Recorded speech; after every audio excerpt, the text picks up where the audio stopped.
अरे का बात करतनी, ऐसे कैसे हो सकेला कि हमरा और बात ना मानी। बताई ना का कहे के चाहतनी। अरे हम कहत रहनी आई केकर फोन? समधी जी हैं। अच्छा तनी स्पीकर पे लगाई। देखी का बा कि मुकुल के गावना के लेके उ घर परिवार के लोग बिटिया दामाद बाकी सब लोग कुछ नया डिजाइन के सलाह मशवरा कइले बा। उ का बा कि बियाहवा तो बचपने में हो गइल रहे, ओ समय जमाना अलग रहे, अब ये समय जमाना बदल गइल बा, तो इ लोग के मन भी बदलल होई, उहे कुछ नया इ लोग प्लान कइले बा। बताई ना का करे के चाहतनी। बाबूजी प्रणाम। खुश रह बेटिया।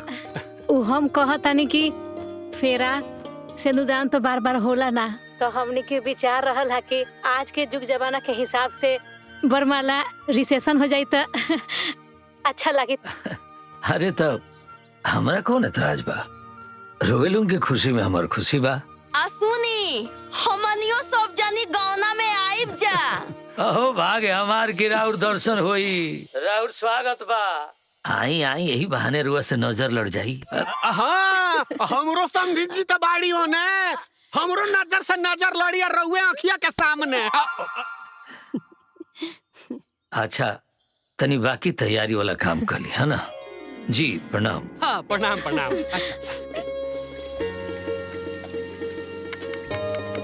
अच्छा चलो चले।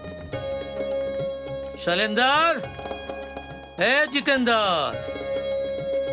अरे कहाँ पड़ा लो हो? हैं? का भाई? हाँ का भाई बाबूजी?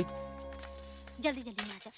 अरे वो ममता के ससुर के फोन आई रहा। अच्छा उनकर इच्छा बा कि रिसेप्शन और वरमाला दोनों करावे के बा। अच्छा हाँ। और हाँ बबुआ, ओहिजा से ना गावना में औरत लोग भी आवता लोग। गावना में औरत लोग आवेला?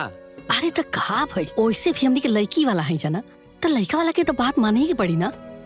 देखा तारे छोटकी, अब नया नया नाटक चालू हो गइल। हाँ दीदी, ये सब ना देखे देखे होता। इहो बात ठीक बा, ठीक बा। हम टेंट वाला से फोन पे बात कर लेता नहीं। अब बाबूजी वो औरत लोग आवत रही तब कुछ स्पेशल व्यवस्था। हाँ हाँ ओकरा खातिर चलो बैठ के लिस्ट बना ले। हाँ। आओ। ठीक। और हाँ सब बढ़िया से तैयारी कर ली हलो। हाँ कोनो तरह की कमी ना रहे हाँ, के चाहिए। हाँ। ममता। हाँ माई।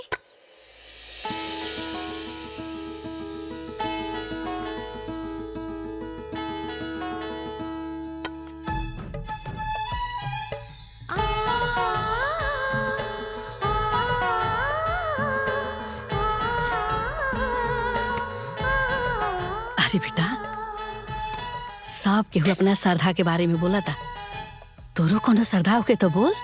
आए आखिर तो तोरा एक घर से चल ही जाए के बाना। अब माई सब केहू तो हमरा श्रद्धा के बारे में ही बोला था, तो अब हम का बोली? हमके कुछ ना चाहिए माई। बुआ तारा के कुछ ना चाहिए, लेकिन हमरा के चाहिए। तारा नेग में अच्छा अच्छा फ्रॉक। हाँ, जरूर मिली तरह अच्छा अच्छा फराक। चला दादाजी लिस्ट लिखा तारे, लिखवा दे सब। चल चल चल चल।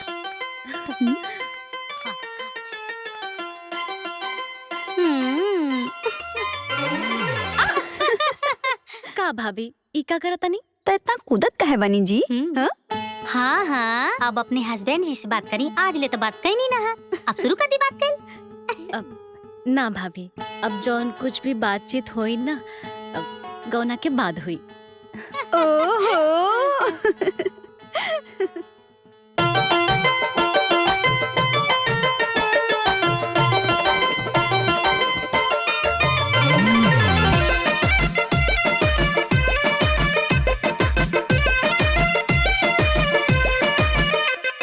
हो जाई कवना सवर जाई सपना, ससुरा के लोग लागे लागे अब अपना। हो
बैसाखी अरे इतना पाहिज बिया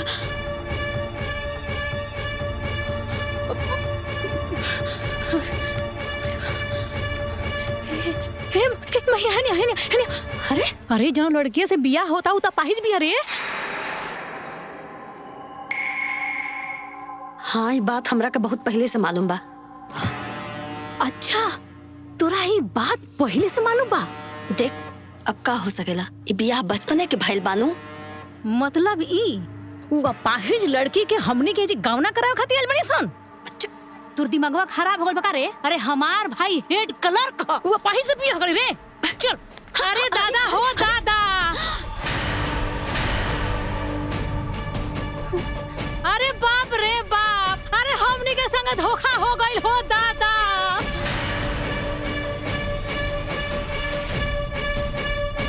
अरे सरियाम हमनी के आंख में ई बेईमानवा धूल झोंकले बा हो अरे लेकिन दादा। का भइल?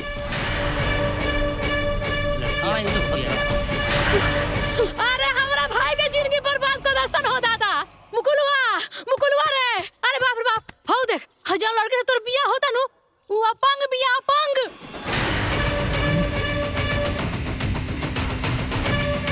लड़की अपाहिज भी है यार। अरे वो बैसाखी पे जलातिया। अरे हम अपना आँख से देख के होता नहीं।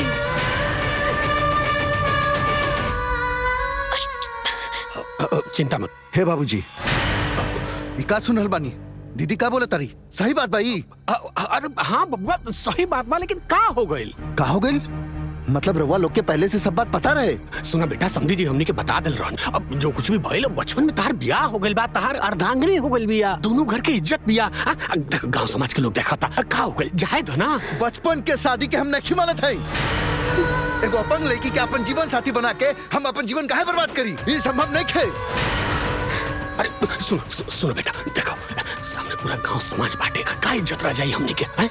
हमनी की इज्जत जेबे कर पूरा परिवार के चल जाए, ससुराल तार समधी जी सबकी इज्जत माटी में मिल जाए। ए बाबूजी, प्रवास से टिया गल बनी काजी? हाय काहे कर जानबूझ के जिंदगी बर्बाद करके चाहता ही रोरा? हे जीजाजी चली, ये गौना ना हुई। चली चली, हम अब केहू के बात न सुनो। चली जीजाजी। कल करे बात। अरे हटी लगा। सुनी मेहमान जी, रो बेटी के छोड़ के मत जाए रो। रो नाम के सिंदूर ओकरा मांग में बा। अरे रो ओकरा छोड़ दे तो कर जीवन बर्बाद हो जाए। मत जाए रो। हम कहानी ना बचपन के सिंदूर के हम नहीं मानत हई। और वैसे भी राउर बेटी के जिंदगी आबाद करे खातिर हम अपन जिंदगी काहे बर्बाद करी? अकाबा ओकरा में एकदम बेकार बाड़ी, ओकर जीवन में कोनो काम नहीं खे। चली हटी, हम के जाय दी। ए बबुआ, कहा सास ससुर हो लोग? बेटा हमारे बिटिया पढ़े में बहुत तेजी है, अपना हर क्लास में टॉप के लिए भी है। बेटा तारा के जिंदगी में बहुत सपोर्ट करी। देखो ओकरा के छोड़ के मत जा, तारा घर के लक्ष्मी है बेटा। अरे जे लड़की बैसाखी के सपोर्ट पे खुद चलेली, वो हमार जिंदगी में का सपोर्ट करी? हमरा आगे पीछे बड़का बड़का आदमी घूमेला, समाज में हमार रसूख बा। हम कह देनी हमारा आखिरी फैसला बा, हम लड़की के गौना ना करब तो ना करब। चली हटी, हमारा रास्ता छोड़ी। अरे ओकरा के छोड़ के मत जा बाबू। अरे रो ओकरा छोड़ दे तो कर जीवन बर्बाद हो जाए। मत जाए रो, मत जाए। बाबूजी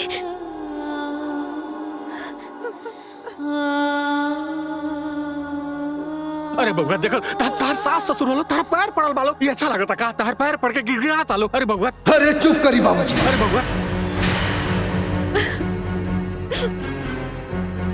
अब एक शब्द ना, रउआ लोग के वजह से ई सारा काम खराब भइल बा। ई जितना ड्रामा होता नु, ओकर सारा रचयिता तू 2 रुपया के बड़ा लोगिन। बड़ा निर्लज बेशरम बेइज्जता लोग बानी लोगिन जी। जीते जी हमरा भाई के जिंदगी बर्बाद करे के चाहता ई लोगिन। अपन बेटी उ अपंग से बियाह करा के। ए बुकुल चल। चलो छोड़ हमारी बात। अब ताकत का बड़ा तू लोगिन चल लोगिन। मत जाए, और बेटी की जिंदगी बर्बाद हो जाए। बेटा रुक चला बेटा। ए बच्चा, ए बाबू हमारा बिटिया छोड़ के मत जा।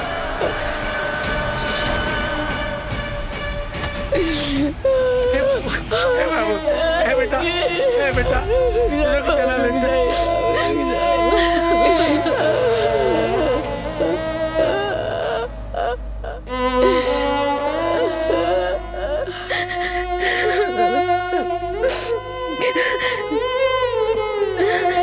बतावा, समय के साथ साथ विचार कितना बदल जाता लोग के। पहले जहाँ देखल जात रहे वहीं बियाह हो। सही कहता। और आज ब्याह कैले के बाद कोनो गौने ना करेला। अरे लेकिन ब्याह तो बचपन में हो गल रहे ना। अब ऐसा दिव्यांग के अपनाई। अरे मर्दे, बियाह भइले का का मतलब? ऊपर से वो लड़की इतना होनहार बिया, पढ़े लिखे में टॉपर बिया, बात विचार में टॉपर बिया, बात करता तू। अरे टॉप करे से का होता? काहे? तो ही बतावा ऐसा लड़की से। अब ऐसा दिव्यांग लड़की से ब्याह करके के अपन जिंदगी लांगड़ करी। अरे जब तू लोग के इतना टेंशन बा ते ही बतावा वो लड़की के महतारी बाप के का हाल होखी। हमार बेटी बियाह के बाद अपंग हो गई, बता न देवे के चाहिए। सही बात बा, पहले बता देती तो कम से कम ई सब तो न होइत। सब बाबूजी के ओवर कॉन्फिडेंस है। हम बाबूजी से कहले रहनी है कि पहले लड़कवा के बता दिया कि भाई ममता जोन बिया अपंग दिया, लेकिन न जाने कौने धुन में रहनी बाबूजी। मैं बाबूजी के कोनो गलती नहीं खे। वो लड़कवा के बाबूजी के जब सब कुछ पता रहे तो अपना लड़का के बता के एजा लेके आवे के चाहत रहे। अरे केहू बतावे चाहे जिन बतावे, इज्जत हमनिए के नु गईल। हाँ, अब कौना लायक बाड़ी बबनी। हाँ, अब तो दूसर बिया हो न होई। बड़ा गुमान रहे बबुनी के कि बीए पास कैले बानी, एमए टॉपर बानी, 12वीं पास तो हमहू कैले बानी। हाँ, ताप जिंदगी भर कपारे पर बोझा लेके ढोआ लोगन का करे के बा? अरे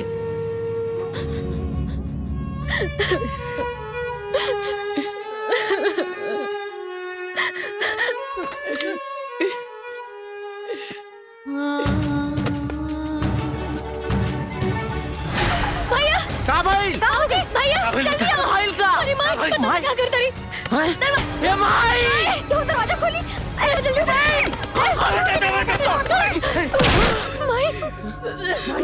माई, ए पानी, जो पानी ले। ए पानी ले आओ। पानी ले आओ। माई, माई, माई, ले पानी, पानी, माई, पानी पी ले माई। पागल हो गई बड़ू का कर दो भाई। पागल हो गई वाली पागल हो। अपने बेटी के ऐसा दुख में नहीं देख सका था। ऐसा जीवन से तो हम अपन जाने देती हुए अच्छा बा। अरे जान देला से कुछ ना होई हो। ओकरा खातिर दोसर लड़का देखल जाई। माई, जितना बेइज्जती होके के रहे वो तो हो गई ना माई। अभी जान देला से हमनी के इज्जत वापस आ जाई। अरे क्या करे हमार बेटी एक हमार बेटी अपंग बिया, ऊपर से एकर गाँव ना टूट गए। अब के एकर देखभाल करी रे, एकर जीवन कैसे कटी रे दादा। चुप हो जा, सब ठीक हो जाए। हम एकरा के ऐसे जियत नहीं की देख सकत। हमरा से अभी बर्दाश्त नहीं के होकर।